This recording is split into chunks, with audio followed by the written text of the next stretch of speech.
Welcome, ladies and gentlemen, to the monastery, the open bar of the internet, the world's greatest shit show, and the place where we, the good brothers and sisters of this most holy of temples, seek enlightenment through the drunkest, craziest, and most batshit ways possible. I am your one and only gaming monk, better known as Mildra, and with me I have a returning good brother to the temple, previously here for Mythic Space, and now back with the Withering War, a war campaign for Draw Steel. The one and only Peter LaCara. How you doing today, man? I'm doing good. Great to be back. As my chiropractor says, glad to see you're back. Yeah. Yeah, I'm legally required to do that joke. Oh. But the last time you were on, it was on Mythic Space, which was your own brand of space opera with a little bit of Knights of Sidonia. A little bit of that. And now you're doing a campaign. In fact, using the third-party program for Draw Steel. So I'm not going to do the origin story thing because we've done that before. So Yeah. instead I'm going to ask how you first got exposed to Draw Steel, what drew you into it, and what made you want to use that as the system for this module.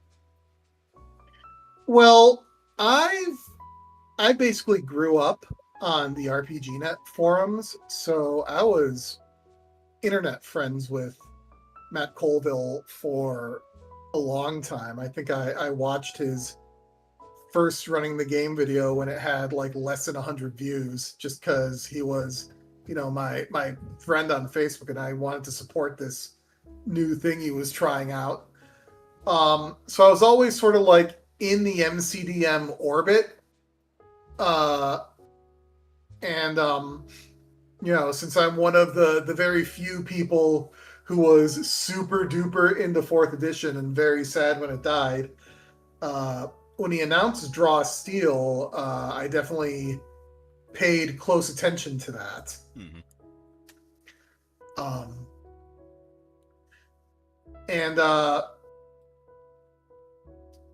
I think I talked about this when we did the interview with Mythic Space, but I had first written a game called Twilight Kingdoms, which was my own sort of like tactical fantasy game that I was trying to make. And after Twilight Kingdoms ended, after Mythic Space ended, I decided that what I wanted my next project to be would be to revisit Twilight Kingdoms and try to update it using everything that I had learned making Mythic Space. And I was something like a month away from launching the Kickstarter for Twilight Kingdoms 2nd Edition when Draw Steel released. Mm-hmm. And I sat down to play Draw Steel, and it was more fun than this game that I'd been working on for like the last year and a half. Yeah. And that's when I was like, well, shit. And so I decided that if I couldn't beat them, that I would join them. Mm-hmm. Oh, yeah. And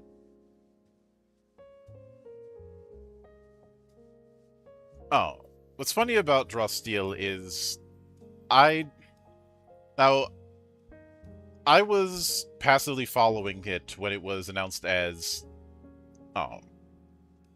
MCDM RPG. And this was right around the time of the OGL fiasco, which I've talked about plenty of times on this. I feel like I should do a drinking game out of the number of times I've talked about it on streams. But then shortly after that happens, he makes the announcement that he's making his own game. And I ended up doing it when it came out. I did a deep dive through my Valley of the Judge series on this channel. And I had I got the sense early on that there was going to be a lot of fourth edition DNA. Um, Yeah. when I finally delved into the game, I was very insufferable because of how blatant it was as somebody who had played fourth edition for so long. Not just in terms of the power system, but a lot of other things that only people like you and I who've played fourth edition for long amounts of time would have been able to pick up. Right. Um, Well, I don't think MCDM ever tried to hide their influences. I mean, they no, were very clear that, you know, they said fourth edition is gone. There's an audience for this kind of like crunchy tactical game that isn't being served, mm, and so they took their shot at it. yeah, and Um, the a big reason I was insufferable on the matter is myself, much like you, and I'm pretty sure Matt had to hear this kind of shit as well. Had to hear no end of people slandering fourth edition. Actually, let me take that back. They weren't slandering fourth edition. They were slandering an impression of an idea of what they thought fourth edition was that they heard from somebody else.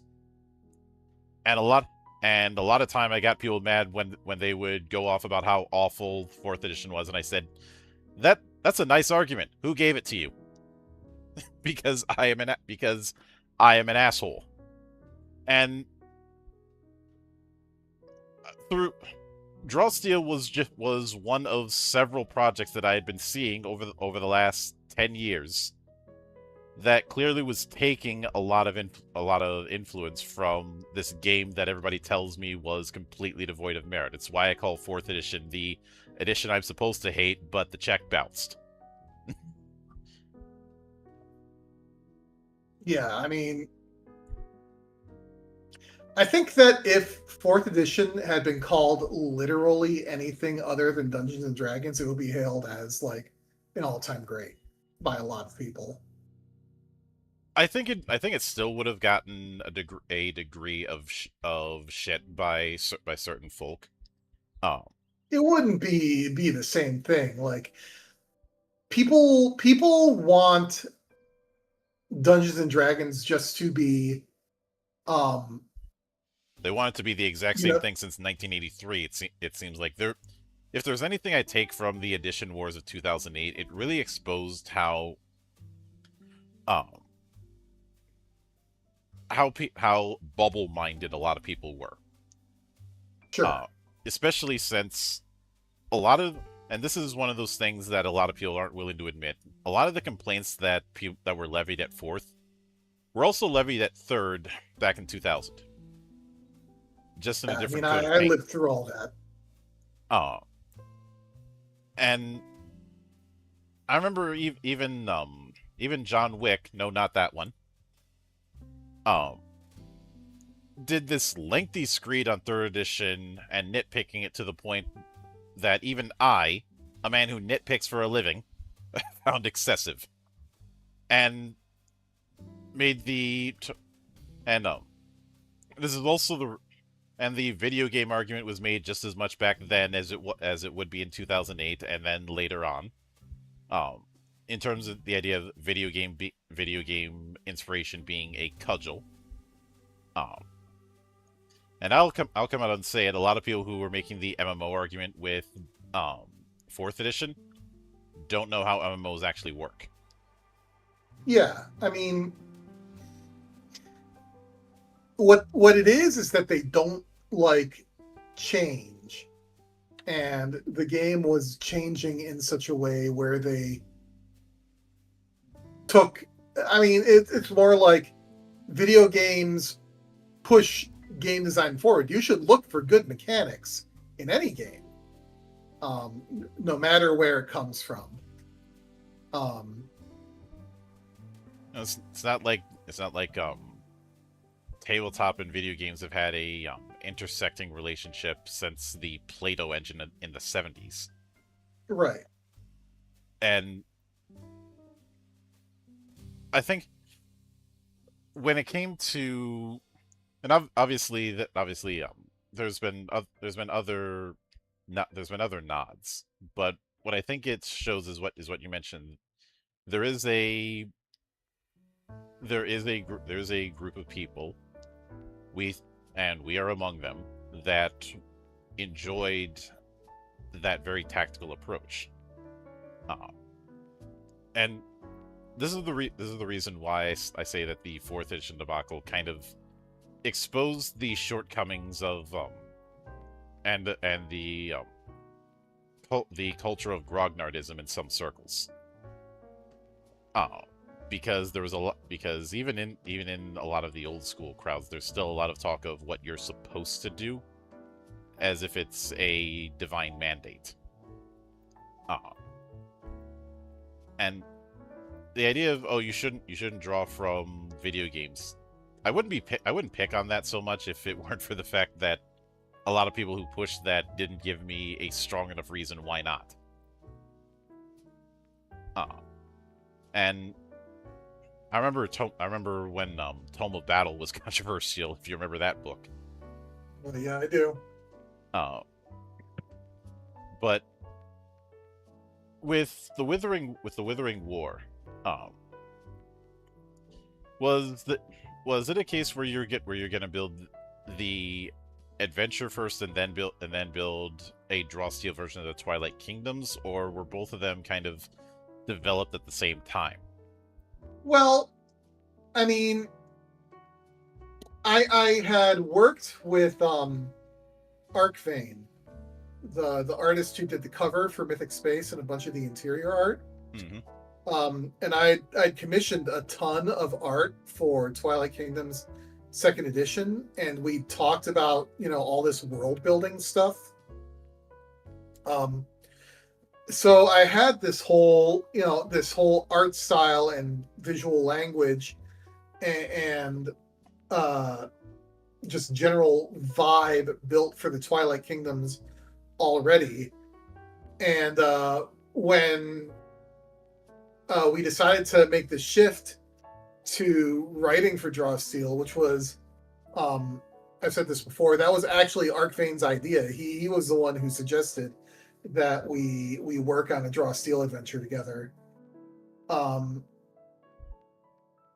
What I decided to do was, I didn't want all that world building to go to waste, so I decided to create a adventure in that my own world. Mm-hmm. Now, I think for a not insubstantial amount of people, this is going to be their first introduction to the Twilight Kingdoms. And most people, I would imagine. I know it would be tempting to just say it's a high fantasy setting and leave it at that, but that's not something I've ever done here. Sure. But I often ask about an Appendix N. The different medias that served as inspiration for the tone of whatever setting you're dealing with, and that's what my next question would be, as far as what media would serve as the inspirational touchstones for Twilight Kingdoms and the style of fantasy it's going for. Sure. Well, the Twilight Kingdoms is in apocalyptic fantasy setting. It's actually an evolution of the Nentir Vale game that I ran literally when 4th edition came out.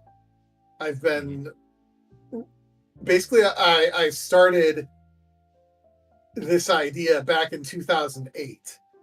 I just have been running games all in this same world ever since. So the idea was that I would take the points of light setting and run with it. So the idea is that there used to be this great grand empire that had, unified much of the world, which, should sound like Narath for the Nentir Vale folks. And then there was a big demonic horde that came in and wrecked everything. Mm-hmm. Um, and I basically took that and made the demons into my own like metaphor for like climate change that I could then turn around and punch in the face. Where that they're basically like a this force of nature Mm-hmm. that is just annihilating the planet, but everybody is too focused on their own petty squabbles and uh, and desire for power to face the threat for what it is. Um, so you asked about my Appendix N. Um, so my Appendix N is uh, the first one that comes to mind, strangely, is the Battlestar Galactica reboot. The Cylons from that. Yeah. So the idea is that humanity just got its ass handed to it. Um, and everyone is struggling to survive as best they can. And the idea is that you have to figure out where the line is and where you're going to compromise to survive. And is there a point past that line that if you compromise that, then you're no longer worth surviving? Mm-hmm. Oh yeah. And Because that's the thesis oh yeah. statement of that show, is that it's not enough just to survive. It's that you have to be worthy of survival. Mm-hmm. I remember that Adama pretty much says that in the pilot. Yeah. About whether or not whether or not humanity is even worth saving. And at the time, you could easily write it off as him being jaded because of the fact that his ship is basically a dinosaur at this point.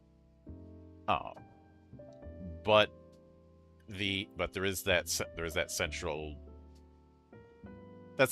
central concept. Yeah. And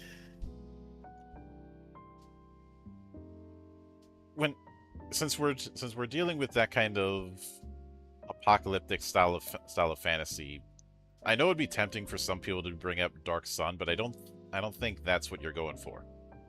No, Dark Souls is much closer. Yeah, Dark Souls or Demon Souls I can certainly see. Yeah, it's sort of this world that's crumbling, but there is a beauty to it as well. The way I've heard someone describe the setting, it's not grimdark, because it's not in the same vein as something like Morkborg or Warhammer or something like that, where everything is doomed and it's just sort of this sad crapsack world. The world is infinitely screwed, but that doesn't mean that there aren't good people in it worth saving. Noble Dark is sort of more the apt description. Mm-hmm. Which I could certainly see that, and there's a couple bits of media I can think that could be effective touchstones for what you're doing when it comes to the Twilight Kingdoms. One of the ones that especially comes to mind is the presence of the Blight in Final Fantasy 16. Yeah. I haven't played much of 16. I've only played like maybe 10 hours of it. Mm-hmm. But I do remember the Blight. Yeah. And to a certain extent, I'd also add in the Star Scourge in 15. I never played 15. No, the thing that's much more of you want to know the real Appendix N on there is Dragon Age Origins. There's a lot of Dragon Age DNA in the Twilight Kingdoms, or at least old Dragon Age. Yeah, because or Origins Inquisition, really. Yeah, and I see more Origins than I do Inquisition because I don't. There was a lot of stuff I liked about Inquisition, though it did have the problem of having to use the Frostbite engine, which the Frostbite engine was not built for RPGs. That's the reason why it can be such a mess at times, and it would only get worse. And also, in my not so humble opinion, Solas is not a very good antagonist.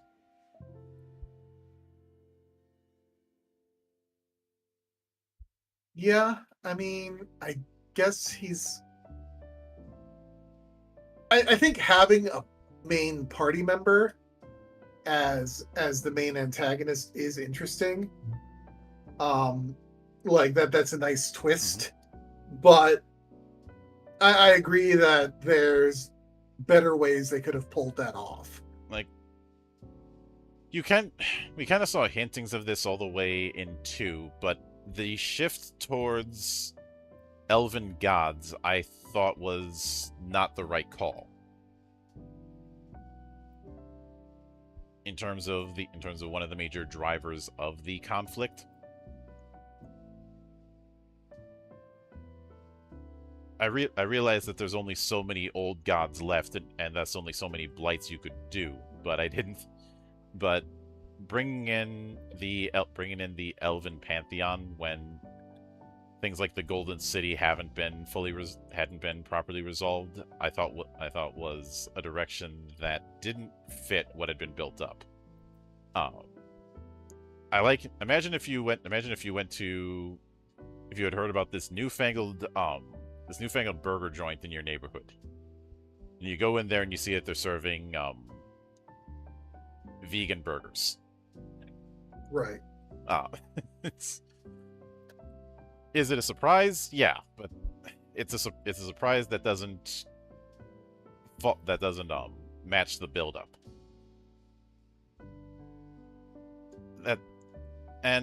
Yeah.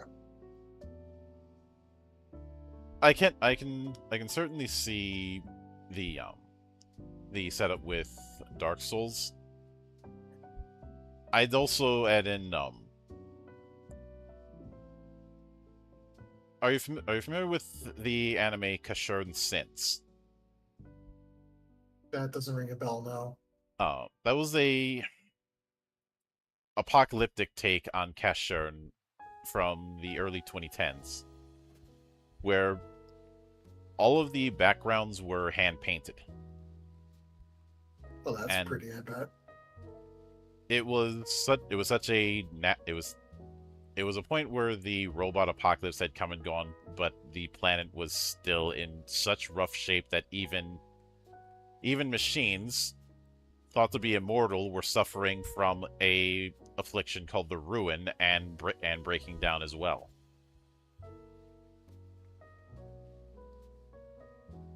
No, but I'm not familiar with that one. But if we're gonna talk anime, I think the two that are likely the closest are going to be Nausicaa and Princess Mononoke. Because both of them have that sort of like environmental theme, as well as really complex antagonists and worlds that are, slipping into ruin and dealing with corruption, but still have beauty in them nonetheless. Oh yeah. And when I look at the setup with the Withering War, I know a lot of people sometimes will go, why do we often have these fallen empires or fallen ancient kingdoms in a lot of fantasy? I've often speculated that it's meant to be analogous to the fall of Rome, and the Yeah. immediate aftermath. Oh, I know that Rome falling didn't immediately lead to the Dark Ages, but for the sake of simplicity, I'll go with that. Well, I think from a practical gameplay perspective, um, these fantasy settings have fallen empires because fallen empires leave ruins, Mm-hmm. and ruins have treasure in them. So you have to have people go into the ruins to get the treasure, and Yeah, that's how you get your dungeons. In yeah. my case, I was consciously trying to get away from some of the colonial aspects of D&D. So I was trying to explicitly create a post-apocalyptic setting, Mm-hmm. almost, where uh, the only thing you're doing in going in and reclaiming these ruins from are the wilds, essentially. Mm-hmm. Or if they're full of people, there's a political reason for you to go in there. So like you're not just going into somewhere to loot it. You're going in somewhere because these guys are threatening your home. Yep. And now with the campaign itself, which you've divided into 4 acts, I always appreciate seeing acts when it comes to these sort of things. Um, what made you go with levels 4 through 6 as the level range for it? It felt right. Mm-hmm. Um, I I knew that most people trying out Draw Steel would almost certainly start with the Delian Tomb. And that adventure ends with the players at level 3. Mm-hmm.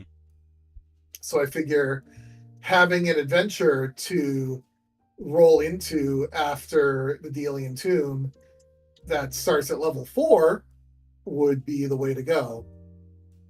And since level 4 is the beginning of second echelon, and second echelon spans levels 4 through 6, that just sort of felt like the natural pace and where we want to go. Mm-hmm. And maybe it's just me, but when I was reading through the campaign overview, part of me ended up thinking of the events leading up to the Battle of Helm's Deep in Lord of the Rings. I'm not sure if that was intentional or if that was just a happy accident on my part. Oh, you mean the primary inspiration for me and the greatest battle scene ever put to film? No, I don't see that at all. Like sometimes I've had cases where I think something might be an influence and it turns out I'm just reading too much into things, and sometimes not. So I have to check. Yes, no, the game was explicitly built to basically be like a build your own Helm's Deep. Mm-hmm. Which mass combat is one of those things that's always been a challenge for designers.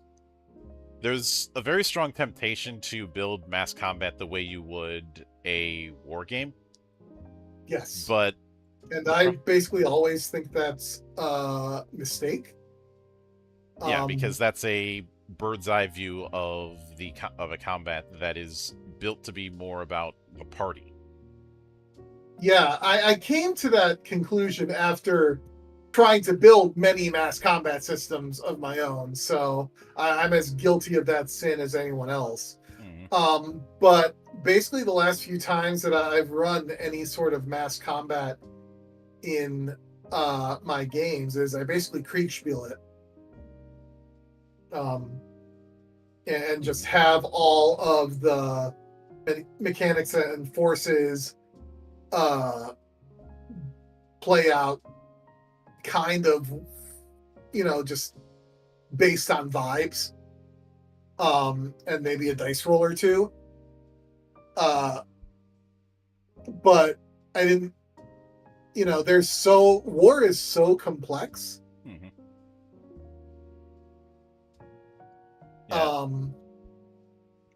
That trying to, but the thing is that RPGs are so zoomed in that these individual characters, um, in general, like if they're going to be in a battle, you can have all the setup and the strategy meetings that you want ahead of time, which we have in the adventure. There's a whole segment where you plan out the defense of the capital city, Mm-hmm. um, but prior to the invasion. But once you're in it, um, you're just trying to survive at that point. Yep.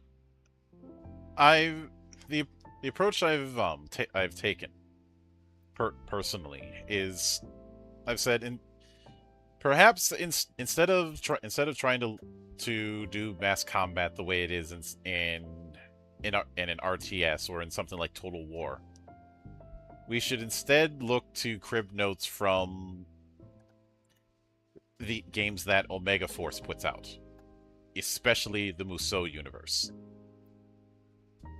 Yes, I played a lot of Dynasty Warriors 3 back in the day. Mm-hmm. Which now we're getting a enhanced remake of that, and Yeah, and I'm just enough of a sucker that I'll be buying it.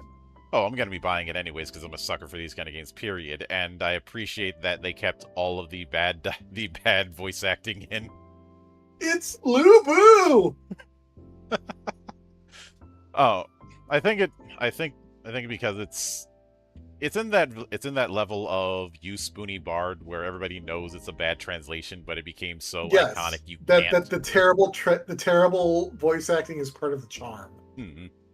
Oh, the same reason why if there was a if somebody did a remake of Empire Earth, I would want them to keep the really bad French accents. Oh, in part because I want to troll some of the francophones that are in my friend group, and also because it's in that same so bad it's good. Oh, but the the reason I end up leaning to that is and I think the only game I can think of that did something close of that, you are in the middle of the chaos dealing with events as they come rather than commanding the whole battlefield, was Legend of the Five Rings 3rd edition. Uh, Hmm. where you had a whole Tides of Battle system around that chaos and an event chart built into it. Uh, and Dynasty Warriors is certainly closer to the mark, but the closest to the mark I was actually thinking is Blade Storm. I've not played Blade Storm. What I was thinking of was Banner Saga. That Where Banner Saga has you going around and recruiting all these different factions and people, and managing supplies and all these scenes in between. But then when it comes to the actual fights, you basically are just thrown into a tactics combat grid, and then the the rest of the fight sort of plays out around you. mm-hmm. So that was the primary inspiration, I would say. Yeah, I could certainly see that, and was one of the goals early on to utilize multiple systems within Draw Steel, or did that just kind of happen that way? Um, I mean, Draw Steel's just fun, man, by itself. Um, and I feel like the more you lean on the systems in Draw Steel, uh, the better off you are. Now, there are a lot of systems in Draw Steel that I think could be iterated on, and I've tried to take a lot of baseline things and play with them. For example, the negotiation system. I've tried to really play around with negotiations in this one. But Draw Steel doesn't have a mass combat system, so I basically had to invent invent mechanics to simulate the outcome of the battle. Mm-hmm. But I was talking with Frederica Tether earlier today, and she mentioned that the way that the battles work in this adventure is kind of similar to the same tension that fights work in Draw Steel, in that you have sort of two axes. Mm-hmm. And with Draw Steel, normally you have your recoveries versus your victories. So you try to push as far as you can to get as many victories as you can. But as you're doing that, your stamina is going down, so you're more likely to run out of HP and die. Basically, the more you push. And in mine, it's sort of the same thing, where as you complete objectives, your war score is going up, but the thing that's going down is your time. Mm-hmm. And I do remember Matt talking about the way he wanted combat and other aspects to work, almost like a race. Yes.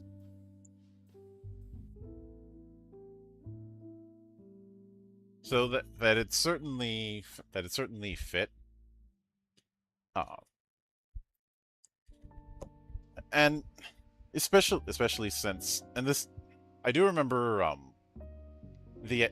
fielding the idea of doing a mass combat subsystem within my game.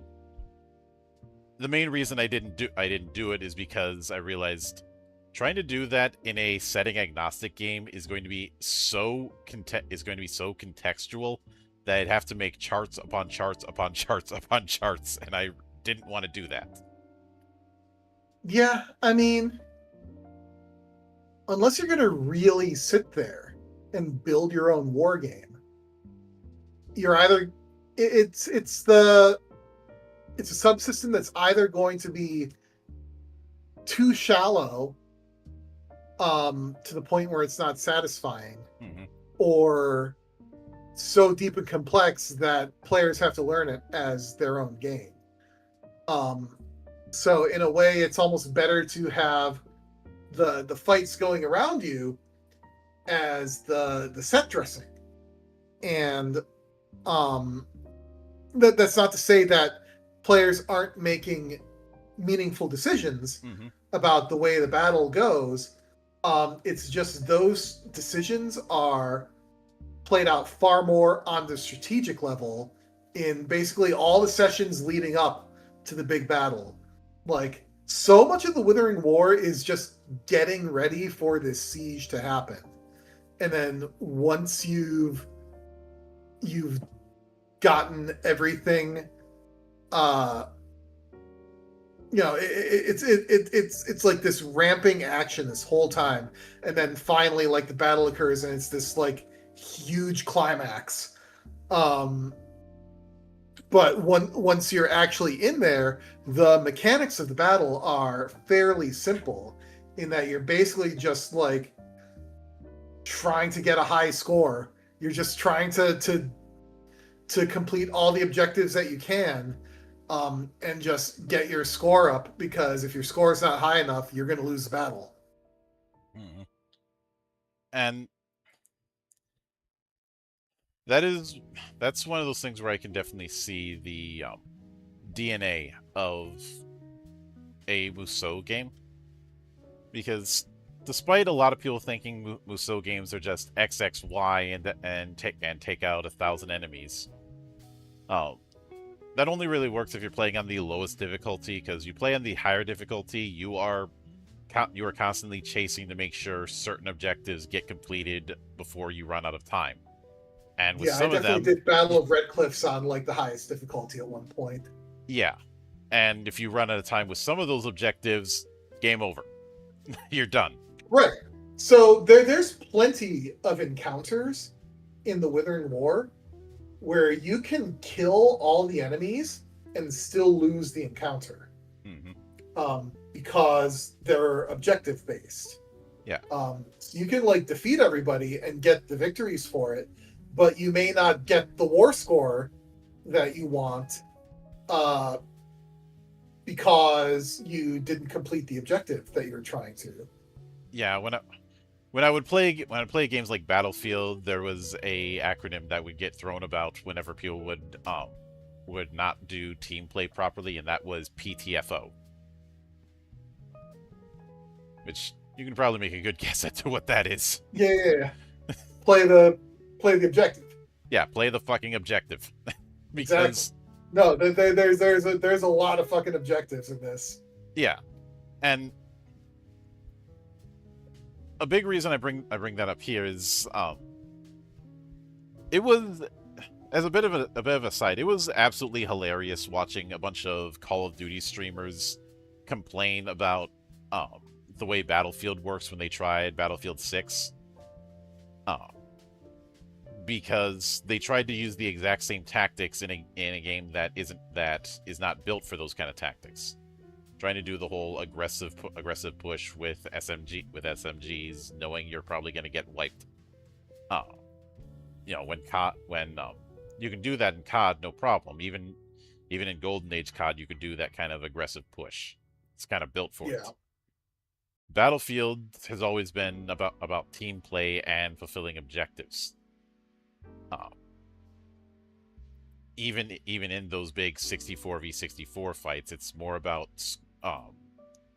coordinated squads rather than objectives. And now, I would say even most war games are more focused on objectives through victory points rather than just wiping the enemy out. Yeah. No, I was definitely inspired by war games. I've got a friend who has a 3D printer and goes nuts with all the terrain. So a couple times a year we have big blowout World War II battles on his kitchen table. We call it Tanksgiving. Yeah. I never played a ton of Battlefield, but I did play a lot of Overwatch. So I'm very familiar with being frustrated at people not being on the goddamn point. Yeah, and I remember laughing my ass off when both Blizzard and Riot were crying poor about toxicity problems in their games. Because in my opinion, any toxicity that those games have is a self-inflicted wound. Yeah. Because first off, not being able to do effective party finding is one problem. Where you just get put up with a bunch of random people, unless you very specifically set it up in advance, and that has its own obstacles. And two, everybody's put into these competitive playlists. I guarantee you, both of those games would have less of a toxicity problem if you had a way to engage with their mechanics casually. Whether it be bot matches, which there was a practice mode in Heroes of the Storm, so I know it can be done, or even something like Big Team Battle in Halo. Right. Well, speaking of Bungie games, the shooter I've been playing a lot of now is the Marathon reboot. And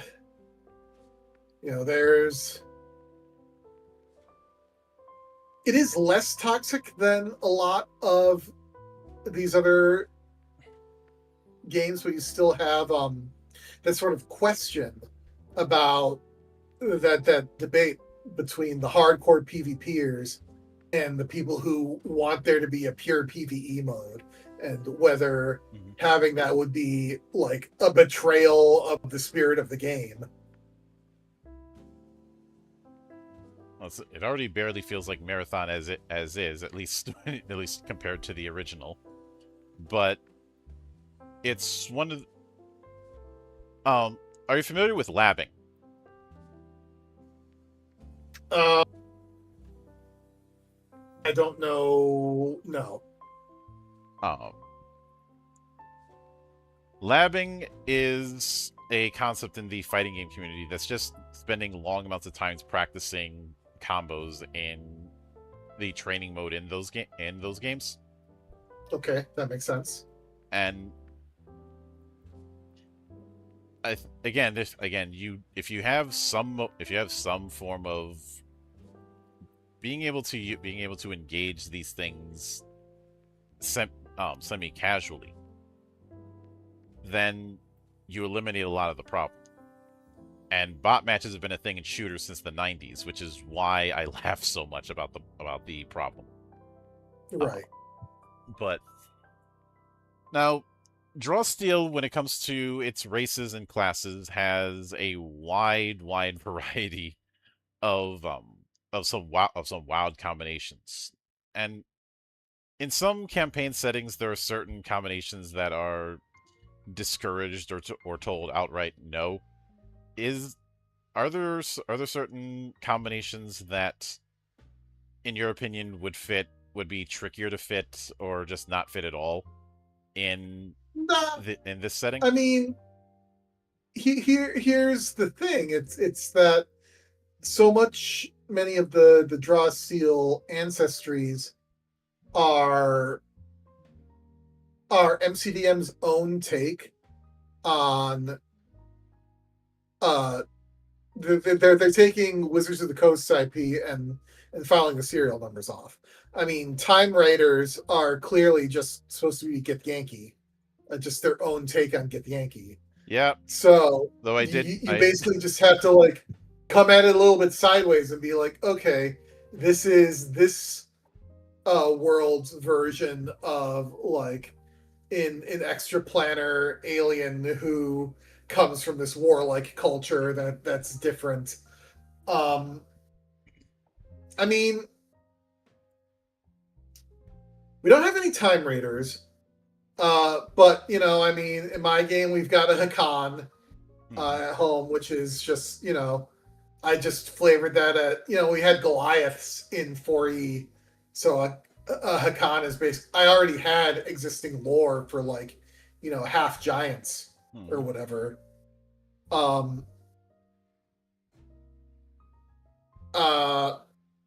think Menenek might be the most tricky to pull off, but I don't think they're particularly popular. And they're already like a weird alien, so if you're bringing weird aliens in, like you can figure it out. You could have the Menenek be like an ancient imperial construct, and that's their whole deal.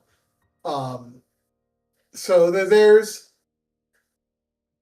the setting is flexible enough because it evolved from a D&D setting that's existed for like almost 20 years at this point. So I've had people come to me and want to play all sorts of weird shit, and I've been like, yeah, we'll figure it out. I'd imagine the other end that'd be somewhat tricky is there's always a bit of a challenge introducing psionics into fantasy settings. I mean, I just say psionics are mind magic. It's just at least magic from a different point of view. Yeah, at the very least, you don't have the problem of certain designers who say, "Oh, psychics are just wizards who cast spells with their mind," even though that's never been what people asked. I'm right. still baffled about that decision, but it's there's been the fact that in the world's most litigious role-playing games, psychics have been kind of cursed over the years. The early years were some of the worst examples, where they had an entire separate combat system to themselves. Yeah. And Well, in my setting, they're just a slightly different flavor of Magic. which that's perfectly fine. And in the it's one of those things that when you have a wide variety of powers and then you put it in a specific setting, sometimes it can be tricky, and sometimes it's a bit easier. But with that in mind, when it comes to the full book, what are you shooting for as far as the page count for this adventure? It's going to depend on what the layout looks like once we get all the maps and all the art. It's about 100 pages now, but that's without a lot of the art that Arcvane has done in the meantime, and there's still a bunch of placeholder maps and other maps missing. So by the time we finish, it'll probably somewhere in the ballpark of 120 pages. But these are fairly dense 120 pages. I mean, I think we get more done in like 5 pages than an MCDM adventure gets done in like 15. Mm-hmm. Just because of the way our layout is done. And I've stripped out a lot of extraneous information that isn't really relevant at the table. Like if you get a magic item, you don't necessarily need to have the project goal to craft it sitting there. It's just you hand the players the item card, and they have all the information they need to run that item there. They don't need to know how it's built. Mm-hmm. I can certainly see that. Like if you want to give them the information on how it's built, you do that when they find a schematic. Mm-hmm. Until that point, or a project source. Until that point, they don't need to know. Like their characters may not even know. Mm-hmm. And it would certainly run. There would certainly be conflicts if you're doing some of the project systems and having this race against time in the module. It's not to say you couldn't do it. It's just it's going to be tricky. Oh, I had one of my players in a playtest game wanting to enchant one of his items, and he's been chipping away at it literally every chance he's gotten a respite. So you still have some of that crafting going on, but yeah, because the time pressure is so ever present, you're not going to be able to take just like a week off to build your own sword. Mm-hmm. You know? Oh yeah. But now, what would you be shooting for as far as a release window? Not a date per se, but a ballpark. So, I'm going to be handing the text off to my editor in early August. And she'll get by the time she gets the text back to me, I'll need probably about a month after that to do final layout. So most likely PDFs will be available sometime in, I'm going to guess, November. And then physical books take a month or two longer than that just to get all the files and everything set for print on demand. And you have to, order proof copies and approve them. So my guess is that if you want a physical book, you will probably have it by December or January. Mm-hmm. All right, I can certainly get that. And I will look forward to seeing how things shake out. But with that said, I do want to sincerely thank you for taking the time out of your schedule to come all the way to my monastery and enjoy the madness that happens around here. And anytime you see fit to return, the door is always open. As I often say around here, it's been fun, man. Thank you very much. Drinking is not mandatory, but it is encouraged. And, of course, a sincere thanks goes out to everyone who took the time out of their schedule to come onto the show and enjoy the madness. And there will be plenty more where that came from, as there always is here, on the open bar of the internet. But until then, on behalf of the good brothers present and not present, my name is Mildra. I am your gaming monk. Stay fucking frosty, everybody.